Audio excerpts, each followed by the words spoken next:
Je vois beaucoup de jeunes entrepreneurs se plaindre au quotidien, je n'ai pas d'argent, je n'ai pas de finances, je ne réussis pas à atteindre mes objectifs, personne ne me fait confiance et je ne peux que sourire. Tout simplement parce qu'ils ont un seul problème, ils n'envoient pas le bon signal. L'entrepreneuriat est une histoire de signal et je te l'explique après le générique.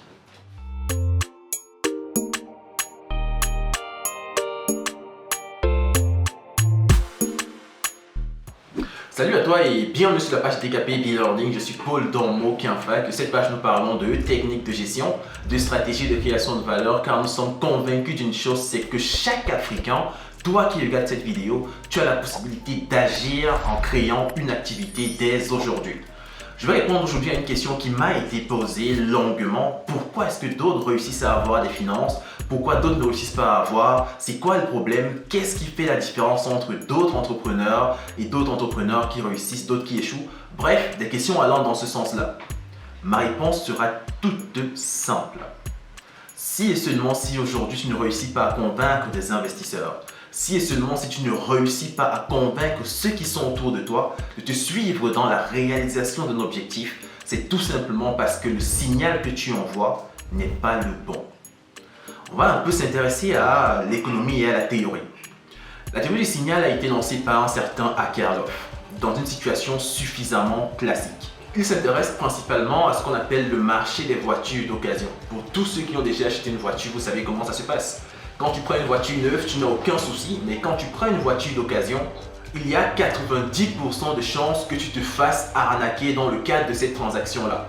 Car tu vas prendre une voiture sur laquelle on a tout simplement retapé la peinture, etc. alors que le moteur est complètement foiré, ainsi de suite, ainsi de suite. Akerlof se pose donc la question de savoir qu'est-ce qui fait la différence entre les différents concessionnaires, entre les différents revendeurs des voitures d'occasion? Pourquoi certaines personnes ont tendance à aller principalement chez certains vendeurs et délaissent littéralement d'autres vendeurs? La réponse est toute simple. Ils se rendent compte que certains vendeurs donnent ce qu'on appelle la garantie. Si je vends une voiture d'occasion et que je donne la garantie de 2 ans, si le client achète cette voiture d'occasion, alors le client va automatiquement se dire que oui, ce vendeur est sûr de son produit. Son moteur est un bon moteur et ce n'est pas simplement la coque qui a été refaite. Alors que l'autre entrepreneur, celui-là qui veut te voler, il va te dire, mon ami, ici on ne teste rien. Soit tu achètes, soit tu achètes.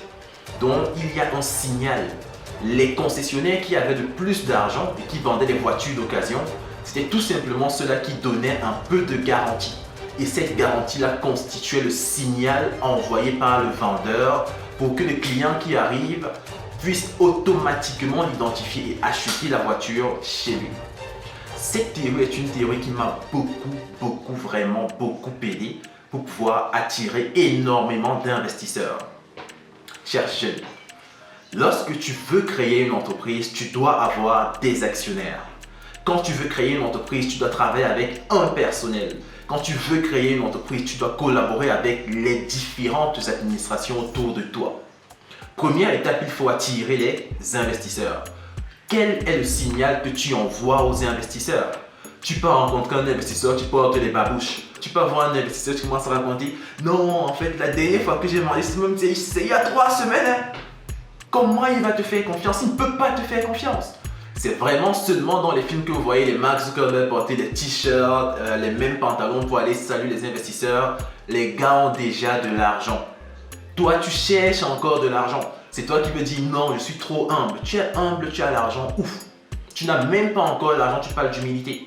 La première des choses à faire, quand tu dois rencontrer un investisseur, le signal, il doit lire dans ta personnalité que si je donne mon argent à ce jeune a la possibilité de faire fructifier cet argent. Quelquefois, tu n'as rien. Mais quand tu peux avoir un investisseur, le gars a l'impression que tu gères seulement les millions de dollars.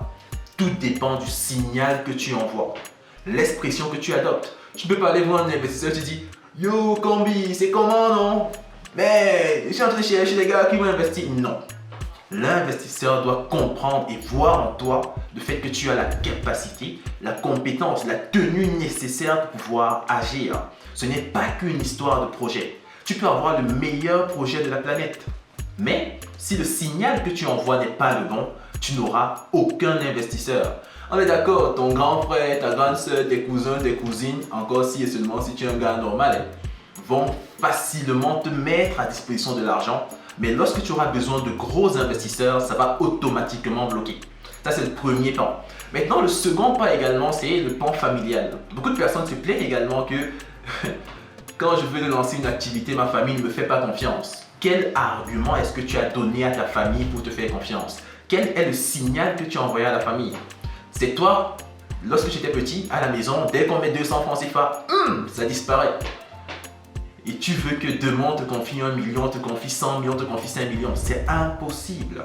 Quelle est la confiance en matière de finances que tu as laissé la famille avoir envers toi? D'autres personnes, le plus grand voleur de la maison, c'est toi. Celui qui fait toujours les problèmes à la maison, c'est toi. Mais tu veux que les personnes viennent te faire confiance et investir l'argent en toi. C'est impossible. Deuxième aspect, lorsque tu es le manager d'un projet, lorsque tu es le porteur de projet principal et que tu as une équipe avec laquelle tu vas travailler, pour que cette équipe soit motivée, il faut envoyer un signal extrêmement important et extrêmement fort à toute l'équipe qui est autour de toi. Si et seulement si le directeur d'un projet, quel que soit le niveau de difficulté que tu traverses dans le cadre de ce projet-là, tu baisses les bras, l'équipe qui est autour de toi automatiquement va également baisser les bras. Même si tu as 1 milliard de problèmes, le signal que tu dois envoyer à ton équipe, c'est que malgré ces problèmes, on va s'en sortir. Or, je connais beaucoup de directeurs, beaucoup de chefs de projet ici. Dès qu'il y a une activité, ça ne va pas. Ça ne va pas les gars, on est mort. On ne peut plus s'en sortir. Vraiment, c'est un comportement qu'il faut absolument bannir.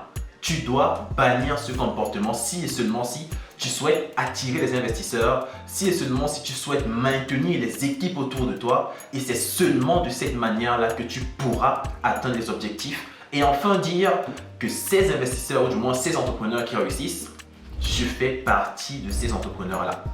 Eux qui réussissent ne font pas de magie.